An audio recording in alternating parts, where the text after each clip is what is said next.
Recap in minutes. Today we will be going through a war, action and a drama movie from 2014 called The Monuments Men. There will be spoilers ahead in this video, so chill out and enjoy. The movie is set in March 1943 in Paris, when France had been captured by the Nazis. A vehicle carrying General Hermann Göring approaches a building, an art gallery, where a military officer Stahl receives him and accompanies him into the building. The general is impressed by the beautiful French paintings and art pieces, and expresses his desire to take them to the Hall to present them to Führer Hitler. He appreciates Stahl's capture of the art pieces from the French museums. Meanwhile, priests in Belgium are working hard at night to keep their art safe from the Germans. They are packing them securely and loading them onto a truck to move them to a safer place. In the next scene, Frank Stokes, a curator at the Metropolitan Museum of Art in New York, is seen convincing President Roosevelt of the importance of sending a team of experts to protect and recover cultural treasures that are in danger of being lost to the Nazis forever due to the war. Stokes suggests assembling a team of art scholars to collect and preserve the art pieces in the war-torn countries. The president agrees with him and allows him to assemble a team for the work. Stokes assembles a team of 7 experts, each with a different area of expertise, including a sculptor James Granger, a museum curator Richard Campbell, and an art restorer Walter Garfield. He names this team the Monuments Men. When they reach the air base for their initial war training, Stokes introduces them to an English officer, Donald Jeffries, an American art school co-founder, Preston Sauvitz, and a French man, Jean-Claude. He briefs them about their mission in a unit camp. He tells them about Hitler's ambitions to build his own Führer museum in his hometown of Linz in Austria. He says Hitler is already stealing well-known art from different war-torn countries to make his museum the largest art museum in the world. He tells them that his Nazi troops are still stealing art from different locations in Europe. He briefs them that their duty is to protect the art from the Germans at any cost. In the next scene, the Monument Men reach Normandy Beach, and Stokes submits an application to the lieutenant to give them some troops for their mission and safety. He refuses, saying that they are at war to preserve human lives first. Then, the Monument Men come out of the camp and start working on their own. Suddenly, Stokes finds one of his old Jewish army officer friends, Sam Epstein, when he was collecting army gear from the base. He takes him to Lisieux, another part of Normandy. Stokes asks for his other old friend, Major Fielding. After some time, Fielding comes to him and welcomes him. He shows him some wooden crates with incredible art pieces inside them. He tells him that they took a convoy of Germans who were taking them out of France. He asks him to let him investigate the Germans. He, with the help of an interpreter, asks them about the other paintings and the stolen art, but they do not open up to him. Meanwhile, he signals to Sam, who understands German, to listen to the Germans when they talk. Sam listens to them when they whisper while pretending to be smoking behind the truck. He tells everything to Stokes that they were going to Siegen town. He also informs him that the captain has switched uniforms with one of his sergeants to trick them. While in Paris, Stahl waits for his gallery assistant Claire in her apartment. He tells her that one of the German convoys has been captured by the Allied forces, and that they have killed the informers including her brother. He warns her that he will hand her over to the SS if he finds her involvement too. The next moment, she runs to the gallery to see the artworks. But she finds out that Stahl has taken all the stuff with him on the train. She yells at him, but he fires at her to threaten her, but she remains still. In the next scene, Stokes gathers all of his Monument Men at a table in some part of the city. He orders Preston Sauvitz and Richard Campbell to go to Ghent in Belgium, and Jean-Claude and Garfield to go to the city of Aachen in Germany. After assigning the projects to recover and preserve the art pieces, they leave. After some time, James was hosted by a French man named Émile. He rode in Émile's horse cart and was taken to see his hidden plane. They started their flight from the fields and headed to Paris. James became excited when he saw Paris from the sky. They turned toward the city and landed there. James went to the National Art Gallery and met his old friend René, who worked as an art curator at the gallery. When René learned about James' mission, he told him that the national collection was safe, but the private collection had been stolen by Hitler's men. He informed James that Nazi commander Hermann Göring had taken all the masterpieces to Germany. René suggested that the gallery assistant Claire would be able to help James.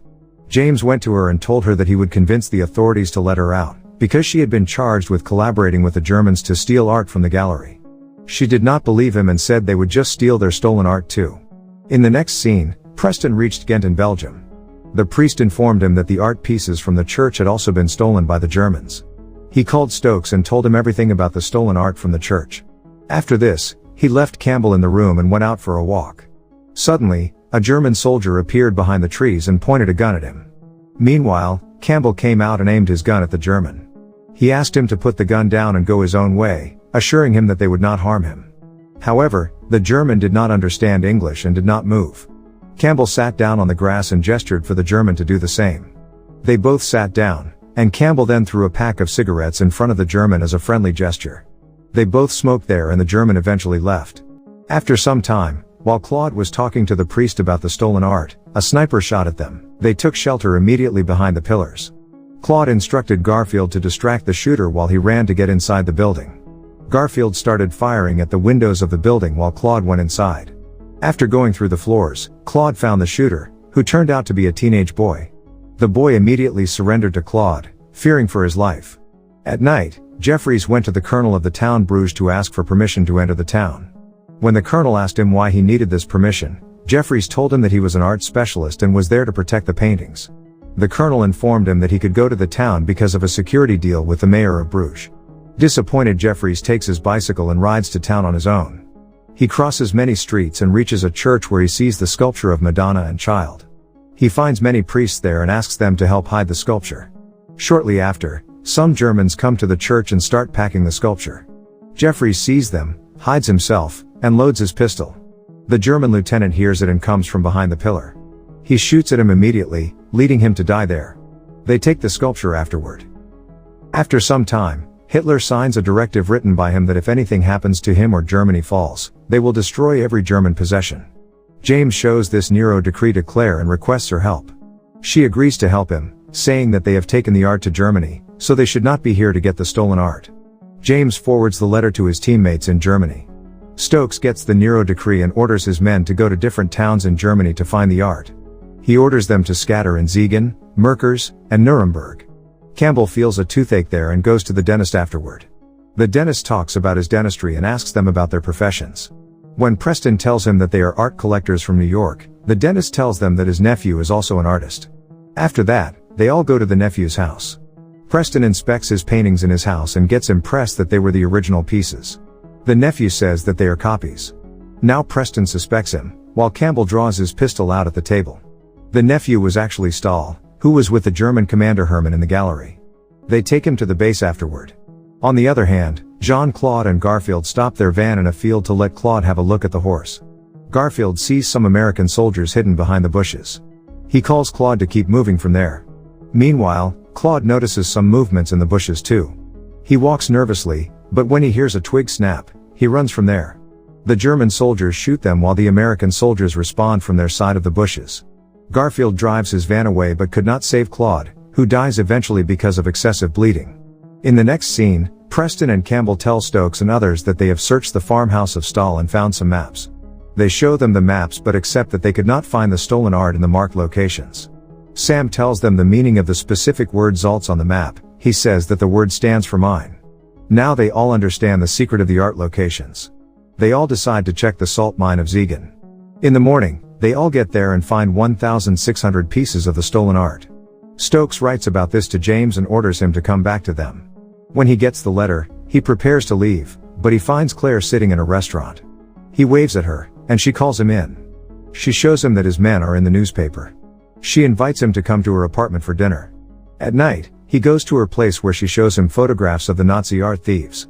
She tells him about the connection between Stahl and Commander Hermann. She even hands him her handwritten copy of art records, and tells him that he should find most of the art in the castle in the Bavarian Alps in Neuschwanstein. After that, he thanks her and leaves. The scene shifts to Merker's mine where James meets his fellow monument men. Meanwhile, Campbell and Sam are taking another sculpture to the ground. Campbell asks him to find a lantern from there. When Sam goes inside, he finds tiles of gold. Campbell follows him and turns on the lights. They find the room filled with tons of gold. This causes a huge blow to the German government, and it goes bankrupt. After this news, a German officer orders his men to burn all the art pieces in another mine. The next day, the monument men go to the mine and find everything burnt. Meanwhile, James accidentally steps on a landmine. The men try to remove him from the spot, and after some time, James steps off the mine, which causes a small explosion. They then search the mine for the art but find barrels full of gold teeth and rings. They become sad thinking about the horrors of the death camps, and do not speak to each other, and remain gloomy while coming out of the mine.